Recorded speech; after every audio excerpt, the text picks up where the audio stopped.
somewhere here.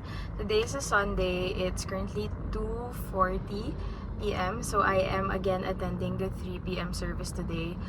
And I'm in City Front again. Feeling ko yung vlog na to will be a combine of Sunday and Monday. I already know because I don't really have any plans for today but church. So I just put on some lips, as you can see, and I just tried to curl my lashes because your girl has been sobbing the past few days. I'm just wearing like a off-shoulder white top, and then my bag will be this one for today. This tiny, parang may malaking version ako na to, and ganito rin yung straps niya. Tapos I saw a smaller version kasi nga inisip ko it's cute to like for like short events or whatever. I'm wearing like a beige pants. I'm not sure if I am gonna be able to find like a mirror to show you what I'm wearing, but anyway, wala talaga akong plan for today, not unless I meet up with my friend or something. So yeah, let's go.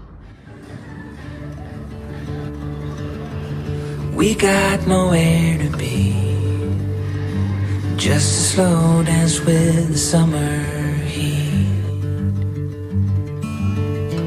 The world outside can't wait a few, 'cause right now we got nothing else to do.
I just got finished with the gym. I don't know if my grammar is correct, but I just finished the gym, as you can see, and I'm now on the way home. Sabi ko na it's gonna be a 2-day vlog kasi sobrang hindi naman talaga ako lumalabas masyado here. My tasks are at home, so I'm now on the way home.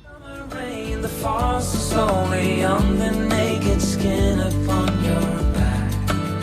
Oh, it feels like that, like a love song on a worn-out track. Yeah, so I just got home and I really have nothing else to vlog, and I just decided to clean my car for a bit.